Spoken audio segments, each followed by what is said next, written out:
Hi hello నమస్తే welcome to my channel. By channel కొత్తగా చూస్తున్నట్టయితే ముందుగా సబ్స్క్రైబ్ చేసుకోండి. అలాగే నేను చెప్పే వీడియో నచ్చితే మాత్రం అందరికీ షేర్ చేయండి భయ్య. అయితే ఈరోజు మన టాపిక్ వచ్చేసి మన విశ్వం టీజర్ అయితే వచ్చేసింది భయ్య. నిజానికి టీజర్ చూసిన తర్వాత ఈసారి గోపీచంద్ అన్న ర్యాంప్ పాడేస్తాడు అనిపిస్తుంది భయ్య. నిజంగా ఇంట్రెస్ట్ని ఎందుకు ఇంత కాన్ఫిడెంట్గా చెప్తున్నానంటే నాకు కామెడీ దాని గురించి కాదు, మన శ్రీను వైట్ల గారి డైరెక్షన్ అని కాదు, కానీ నిజంగా ఒక కసి మీద అయితే ఆయన సినిమా చేస్తున్నట్టు మాత్రం అనిపిస్తుంది భయ. టీజర్ చూస్తుంటేనే నాకు వేరే లెవెల్ అనిపించింది టీజర్ మాత్రము. అయితే ఇదంతా ఒక పక్కన పెడితే ఇందులో కామెడీ ఇంకా శ్రీను వైట్ల గారు గురించి మనం చెప్పాల్సిన అవసరమే లేదు. స్టోరీ అయితే ఎంత బాగా పెట్టింటారో దానికి తగ్గట్లే మనకు కామెడీ కూడా అదే రేంజ్లో పెట్టింటారు. అయితే ఇందులో మనకు ఒక జగనన్న డైలాగ్ కూడా వారారు భయ, అది ఇంకా వైరల్గా మారింది కొద్దిగా.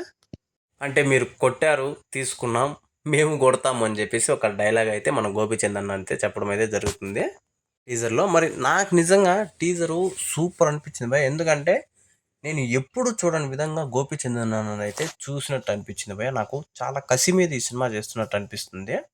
నిజంగా ఏ హీరో సినిమాలైనా ఫ్లాప్ అవ్వచ్చు, హిట్ అవ్వచ్చు, అది పక్కన పెడితే గోపీచంద్ అన్న సినిమాలు ఫ్లాప్ అయినా కూడా ఆయన పర్ఫార్మెన్స్ కానీ ఇంకా వేరే రకంగా కానీ ఆయనకున్న డెడికేషన్కి కానీ సినిమా ఫ్లాప్ అయినా కూడా అందులో ఉన్న మ్యాటర్ మాత్రం ఫ్లాప్ కాదు. అలాగే ఆయన కూడా ఎప్పుడు కూడా హీరోగా ఫ్లాప్ అయ్యే పరిస్థితే లేదు భయ. ఏ సెకండ్ కూడా ఏ సినిమాలో కూడా. దానికి నిదర్శనం మనకు గౌతమ్ నందా సినిమా కావచ్చు, అలాగే సాహసం సినిమా కూడా కావచ్చు. ఎందుకంటే ఆ సినిమాలు పెద్దగా ఆడలేదు, కానీ కాకపోతే అందులో ఉన్న మ్యాటర్ అసలు మనకు మన లైఫ్ని డిసైడ్ చేస్తుంది అన్నట్టుగా చూపిస్తారు భయ. సూపర్ అది.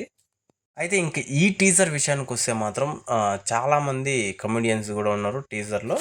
నాకు తెలిసినంత వరకు కామెడీతోనే పోతుందని నేనైతే అనుకోవట్లేదు. ఎందుకంటే చాలాసేపు కామెడీ ట్రాక్నే చూపించారు, తర్వాత ఒక సీరియస్ ట్రాక్ అంటే మన శ్రీను వైట్ల గారి గురించి తెలిసిందే కదా, అట్నుంచి అట్లా తీసిపోయినట్టు చూపించారు భయ. మరి చూడాలి ఎలా ఉంటుంది సినిమా అని చెప్పేసి. అయితే అక్టోబర్ 11వ తారీఖున అయితే సినిమా అయితే రాబోతుంది భయ. నిజంగా ఈ సినిమా వస్తే థియేటర్లో ఎలా ఉంటుంది అని చెప్పేసి నాకు ఇప్పటి నుంచినే ఒక అంచనాలు పెరిగిపోయాయి.